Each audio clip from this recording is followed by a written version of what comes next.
स्वामी, मुझे सुर असुरों के बीच होने वाले एक महासंग्राम के होने का आभास हो रहा है। वो असुर जिन्हें किसी भी अस्त्र या शस्त्र से नहीं मारा जा सकता, जिन्हें त्रिदेव भी कोई हानि नहीं पहुंचा सकते, जो सदियों तक एक प्रकार से अमर और अजय हैं। इस भावी विनाश को रोकने का एकमात्र उपाय है देव असुर संग्राम।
असुरों द्वारा आरंभ होने वाले इस युद्ध से सर्वत्र हिंसा और विनाश मचेगी।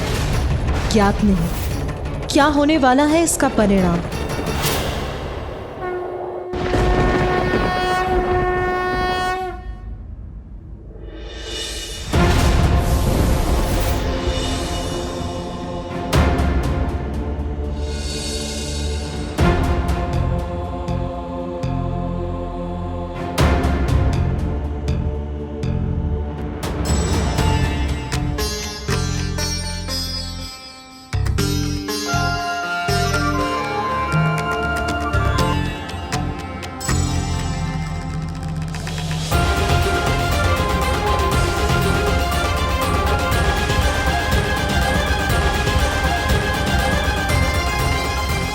आप सभी के यहां एकत्र होने का कारण ज्ञात है मुझे।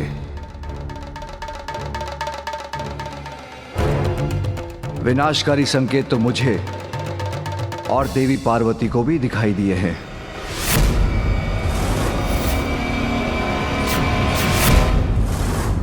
मूषिक असुर एक ही असुर था, किंतु इस बार जैसे असुरों की संपूर्ण सेना हम पर आक्रमण करने वाली है।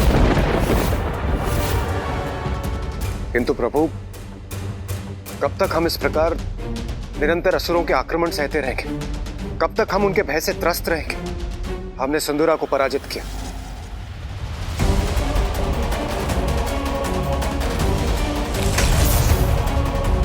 गजासुर का अंत हुआ,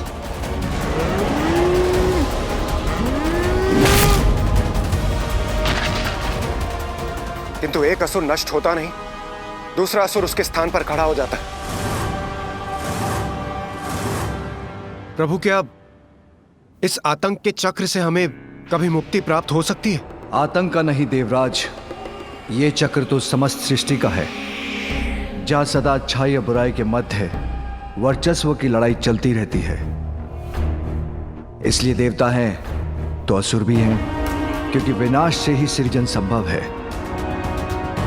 किंतु हमें अपना धर्म निभाना है, इस दुष्टता का अंत कर संसार की रक्षा करनी है। सत्य है महादेव, किंतु जब भी असुरों का आक्रमण होता है, निर्दोष जीवन क्षतिग्रस्त होता है।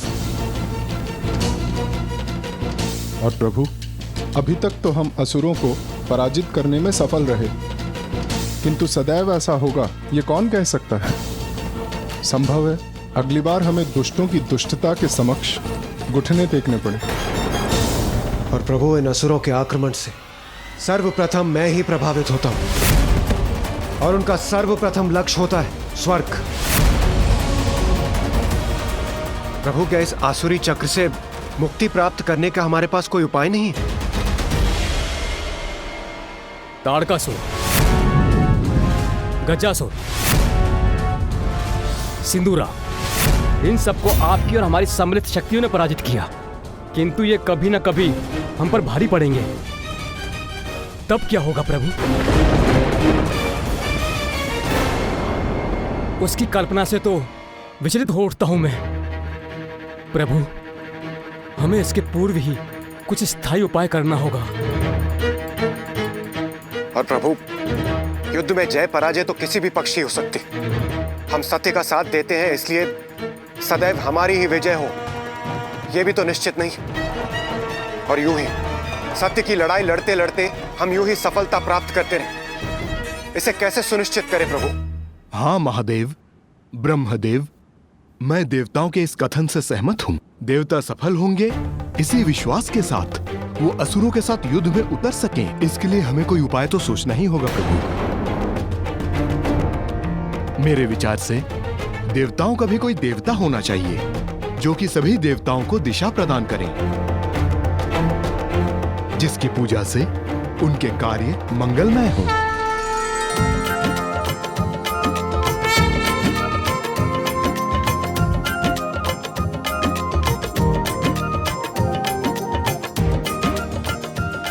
देखा, मैंने कहा था ना मूषक जी, हम सफल होंगे। हम आ गए यहाँ पर। हाँ प्रभु, मेरा भी यही प्रस्ताव है। ऋषि अगस्त्य के दिए सुझाव अनुसार हमें किसी ऐसे देवता का चयन करना चाहिए जो सर्वप्रथम पूजनीय हो, जिसकी पूजा से हमारे कार्यों में आने वाले विघ्न टल जाएं।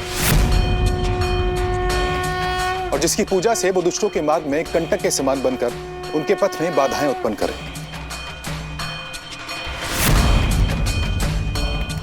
मैं भी सहमत हूं। हमें ऐसे देवता का चयन करना चाहिए जो प्रथम पूज्य हो, जो देवताओं का विघ्नहर्ता ही नहीं, असुरों का भी विघ्नहर्ता हो,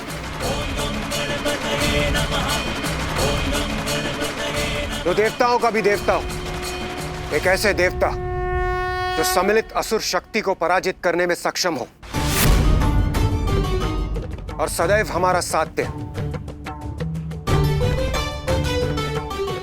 किंतु प्रश्न अभी भी वही है, कौन होंगे वो?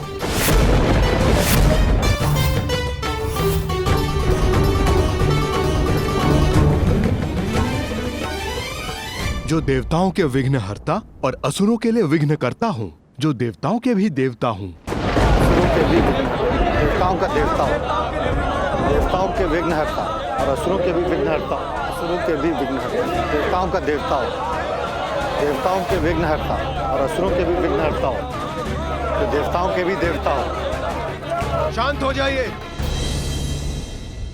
प्रभु। मेरे विचार से इस महत्वपूर्ण उपाधि पर स्थित होने वाला हम देवताओं में से ही कोई होना चाहिए।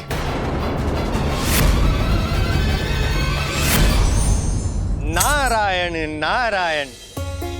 आप समस्त देवताओं को देवर्षि नारद का प्रणाम। प्रणाम त्रिदेव। प्रणाम माता। अब प्रश्न ये है कि समस्त देवताओं में कौन है सर्वोत्तम, जिसे जगत पूजेगा सर्वप्रथम?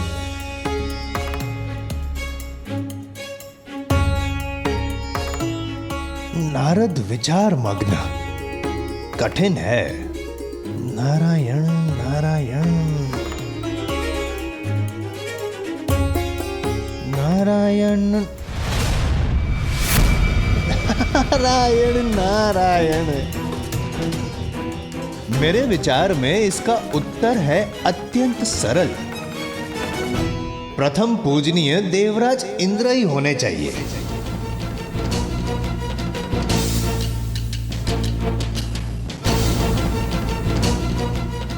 आपका क्या विचार है महादेव? अच्छा, और आप इस निष्कर्ष पर पहुंचे कैसे देवऋषि?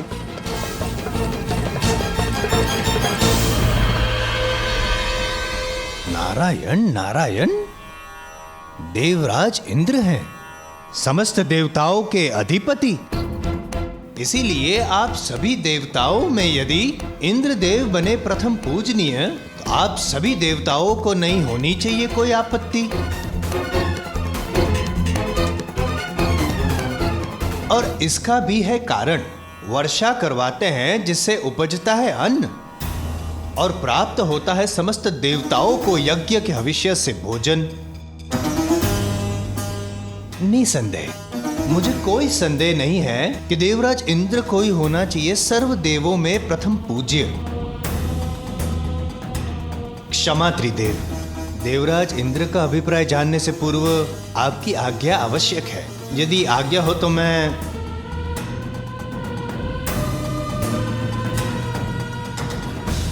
आपका क्या अभिप्राय है देवराज इंद्र? देवऋषि नारद के मत से मैं सहमत हूं। यदि आप सभी को स्वीकार हो तो। नहीं नहीं,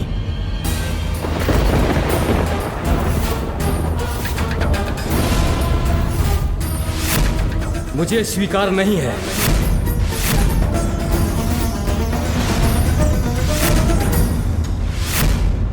बिना मेरे किसी भी देवताओं को यज्ञ का हविष्य कहां प्राप्त होगा देवर्षि नारद जी? अग्नि में आहुति दिया हुआ हविष्य मेरी पत्नी सुहा स्वीकार कर देवताओं तक पहुंचाती है। सत्य वचन।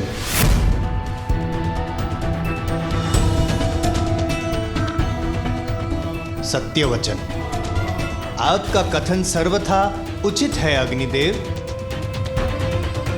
क्योंकि बिना अग्नि के हवन का होना तो असंभव है। और अग्नि जो है वो वायु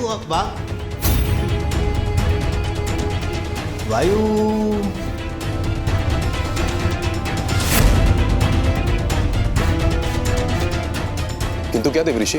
ना, कुछ नहीं, ना, ऐसे ही मन में एक विचार ले रहा था आकार, किंतु अग्निदेव का कथन तो सभी को है स्वीकार। कैसा विचार आकार ले रहा था आपके मन में देवऋषि? यदि आपकी आज्ञा हो तो मैं बताऊं। विचार ये है वायुदेव कि जैसे बिना अग्नि के हवन का होना है असंभव, वैसे ही बिना वायु के अग्नि का प्रज्वलित होना भी है असंभव।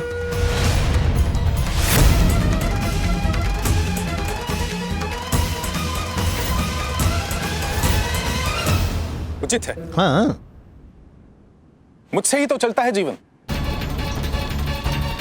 सभी के प्राण मुझसे ही तो है।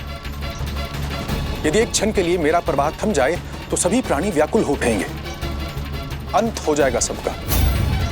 इसलिए प्रथम पूज्य तो मुझे ही होना चाहिए।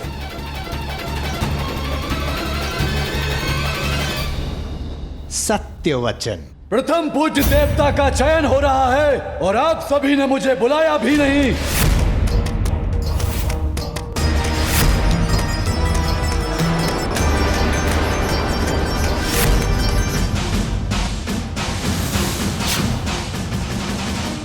प्रणाम त्रिदेव। नारायण नारायण नारायण, ये कैसा है अन्याय देवराज? आपने यमराज को सूचित तक नहीं किया। इसमें क्या है आपका अभिप्राय? नारायण नारायण। यदि मैंने अपना कार्य रोक दिया तो संसार से मृत्यु चक्र का अंत हो जाएगा। तब क्या होगा संसार का? आप सबने इसकी कल्पना भी की है।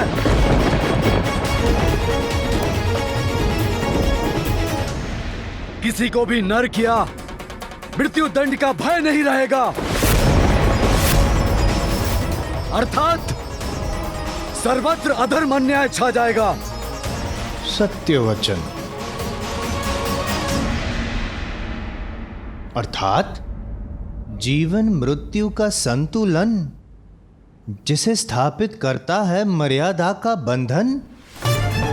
नारायण नारायण, आप ही तो हो यमराज, आप ही तो हो जो सब कुछ निर्धारित करते हैं।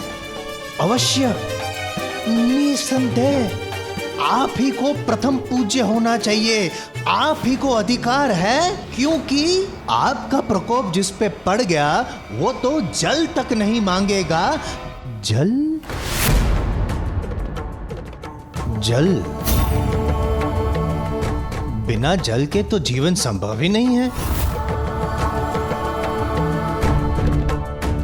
और वरुण देव, आप ही तो जल उत्पन्न करते हैं, और यदि आपने संसार को जल से विहीन कर दिया, संसार तो नष्ट हो जाएगा। यही तो मैं भी कहना चाह रहा था। तो कह क्यों नहीं रहे थे? वरुण देव, आप ही से समस्त गतिमान होते हैं चक्र। चक्र?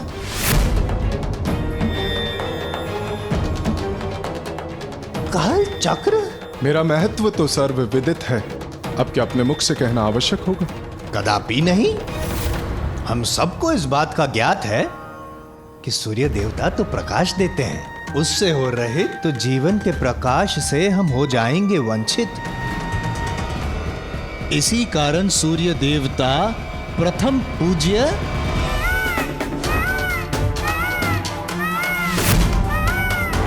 प्रथम पूज्य केवल वो नहीं होना चाहिए जो जगत का कल्याण करे, अपितु जगत की रक्षा भी करे।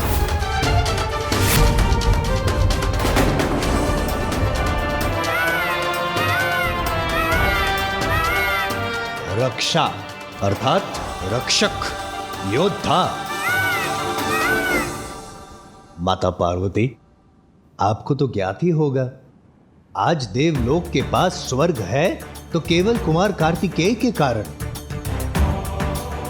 कुमार कार्तिकेय यदि, कुमार कार्तिकेय आप ही का स्मरण कर रहे थे और आप आ गए। प्रणाम।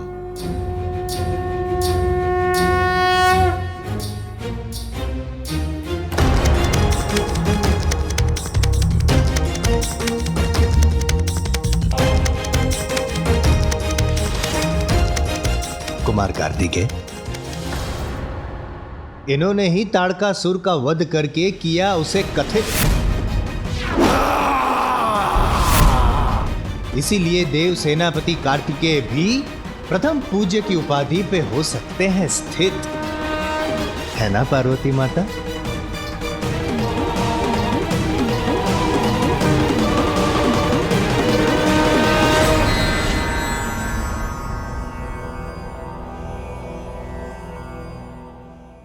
कैसी दुविधा है त्रिदेव, ये कैसी दुविधा है? अब क्या करें? कौन बनेगा प्रथम पूज्य? देवऋषि नारद, इतना समय नहीं है हमारे पास। आप केवल नाम घोषित कीजिए, हम उसी को सर्वप्रथम पूज्य के रूप में स्वीकार कर लेंगे। आप तो कर लेंगे स्वीकार, किंतु अन्य सभी देवता करेंगे मेरा तिरस्कार। यदि मैंने आपका नाम घोषित कर दिया तो यमराज, अग्निदेव, वायुदेव, वरुण देव, सूर्यदेव इत्यादि ने यदि विद्रोह करेंगे नहीं, किंतु अपना अपना कार्य रोक दिया तो?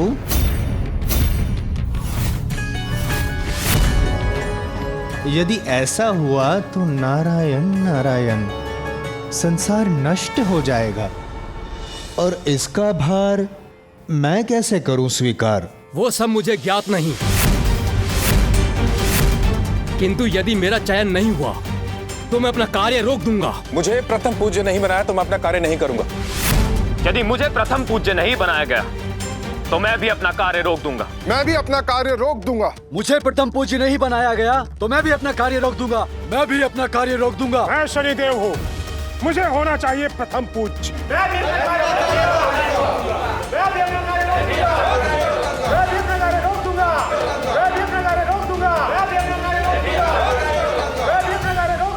इस घोर संकट के समय में भी ये आपस में ही उलझ रहे हैं। कैसे समझाएं इन देवताओं को हम? कोई कुछ सुनने के लिए तैयार ही नहीं। इंद्र सहित देव सारे कर रहे विवादा,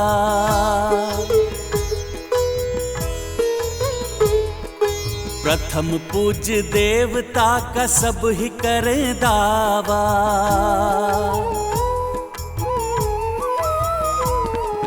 सबके विपरीत सुमुख युक्ति सुझाए, न्यायाधीश की नियुक्ति दिए उपाय। यदि सभी ऐसे ही बोलते रहेंगे तो प्रथम पूज्य कौन होगा? उसका निर्णय कौन करेगा? मेरे विचार से हमें इस कार्य के लिए एक न्यायाधीश नियुक्त करना चाहिए जो इस बात का निर्णय करे।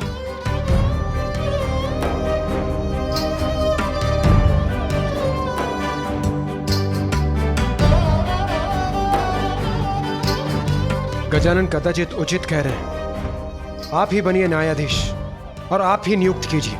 आप ही कीजिए श्री हरिनारायण। मैं अकेला ही नहीं, हम त्रिदेव ब्रह्मा, विष्णु और महादेव, हम तीनों मिलकर निर्णय लेंगे कि आप सभी देवताओं में प्रथम पूज्य कौन होगा।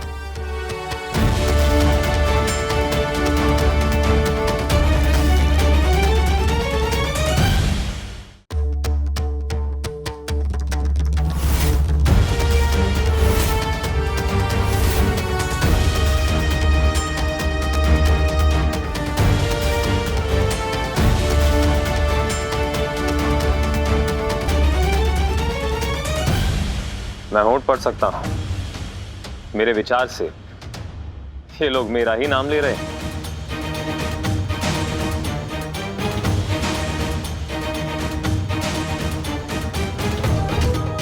प्रथम पूज्य वही होगा जो योग्यता में सबसे श्रेष्ठ होगा,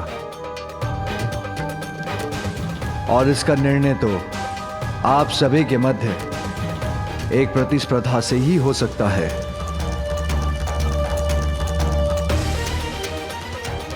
प्रतिस्पर्धा?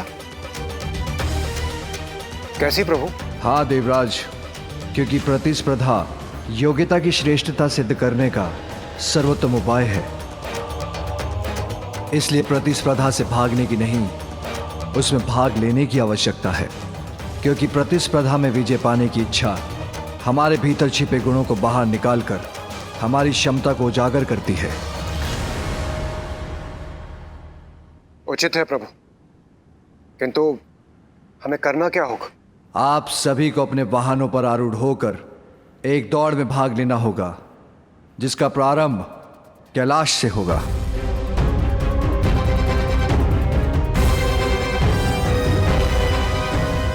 अरे वाह, अपने अपने वाहन पर बैठकर दौड़।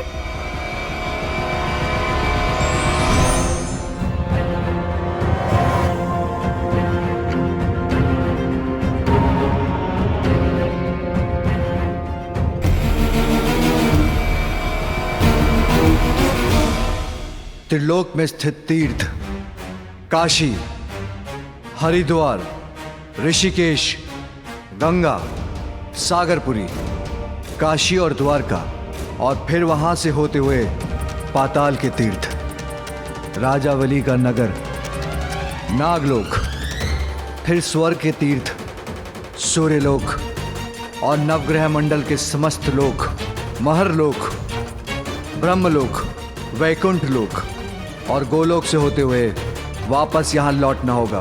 किंतु ये कैसे ज्ञात होगा प्रभु कि इन तीर्थों को सभी ने छुआ है? कोई विजय की लालसा में बिना इन तीर्थों पर गए लौट आए तो? ऐसा नहीं होगा अग्निदेव। इन स्थानों की परिक्रमा कर वहां का एक तत्व लेकर आना होगा आपको, जो सर्वप्रथम कैलाश लौटेगा वही प्रथम पूज्य देव बनेगा। इस प्रतिस्पर्धा के लिए मैं तैयार हूं। मैं भी तैयार हूं त्रिदेव। मैं भी तैयार हूं।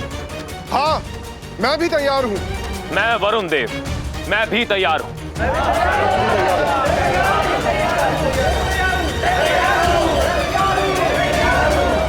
पुत्र कार्तिकेय, इस दौड़ में तुम भी भाग लोगे।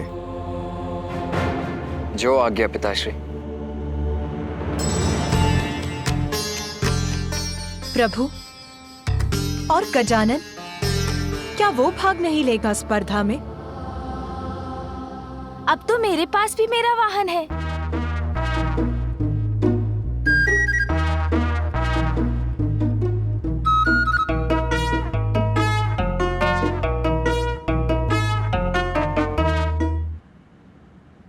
अवश्य बालक गजानन। प्रभु, गजानन भी इस प्रतिस्पर्धा में भाग लेंगे।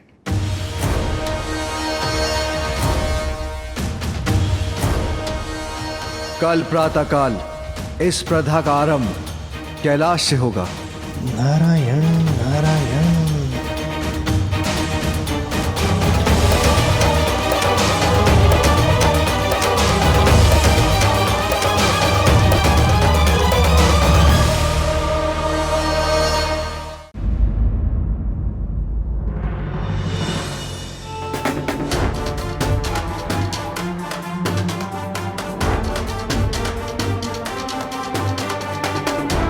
पिताश्री, माँ, मुझे आशीष दीजिए।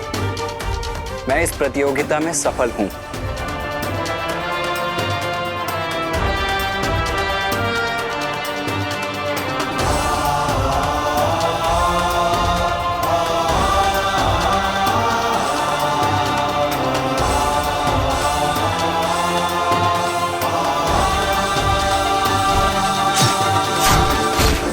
क्या हुआ माँ?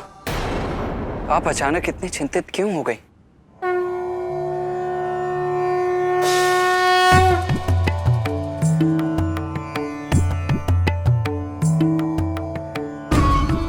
पुत्र, देवताओं और असुरों के मध्य देवासुर संग्राम के रूप में अच्छाई और बुराई के मध्य जो निर्णायक स्पर्धा होने वाली है, उसमें देवताओं को उचित नेतृत्व प्राप्त हो, उसके लिए ये प्रतिस्पर्धा अत्यंत महत्वपूर्ण है पुत्र, जिसमें मेरे दोनों पुत्र यथाशक्ति विजय प्राप्त करने के लिए प्रयत्न करें। ये मेरी इच्छा है। हाँ माँ, अवश्य करेंगे हम। और अब तो मेरे पास मेरा वाहन भी है। अरे भैया, अभी तक आपने मेरे वाहन मूषक जी से भेंट नहीं की है ना? मैं अभी मिलवाता हूँ आपको, आइए ना।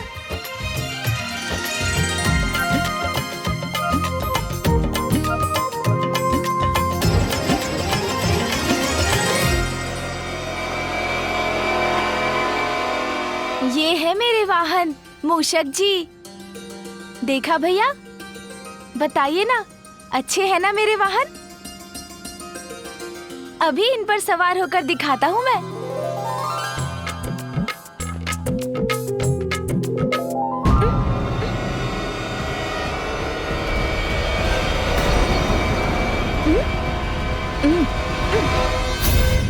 उठिए मूषक जी, उठिए।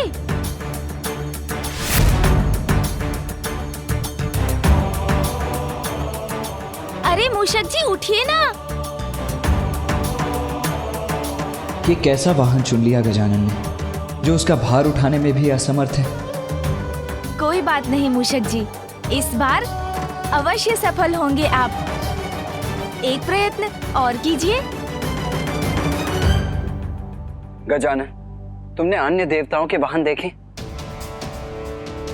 उनको छोड़ो, मेरे वाहन मयूर के तीव्र वेग से तो तुम परिचित हो ना? उनसे तुम्हारा ये वाहन कैसे स्पर्धा करेगा?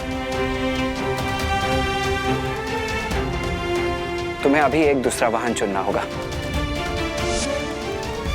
पुत्र कार्तिकेय, पुत्र, जो योग्यता साधारण समय में दिखाई नहीं देती, वो ही संकट में उजागर होकर व्यक्ति की शक्ति बन जाती। इसीलिए बिना किसी के सामर्थ्य को जाने उसके बारे में किसी निष्कर्ष तक पहुंचना तो सर्वथा अनुचित है पुत्र। जी माता, शुभ संकल्प तो किसी को कल्पना से परे ले जा सकता है। संभव है कल गजानन और उसका वाहन मूषक तुम्हें चकित कर दे पुत्र। इसीलिए कभी किसी को कम आंकने की भूल मत करना पुत्र। उचित है माँ, किंतु मुझे तो ऐसा प्रतीत हुआ जैसे भैया मेरे मूषक जी को कम नहीं आंकना चाहते। वो तो बस इतना चाहते हैं कि मैं असफल ना हूँ, है ना भैया?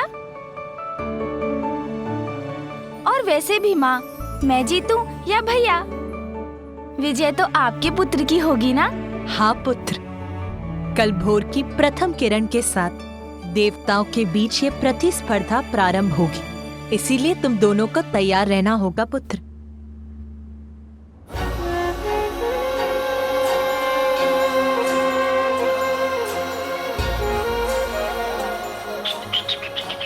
मुझे क्षमा कर देते। यदि मुझसे योग्य वाहन होता तो आप अवश्य विजय पा सकते थे।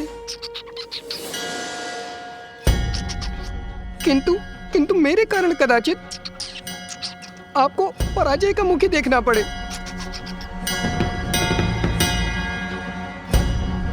चिंता मत कीजिए मूषक जी, कल जो भी हो, इस प्रतियोगिता में विजय तो महादेव पुत्र की ही होगी।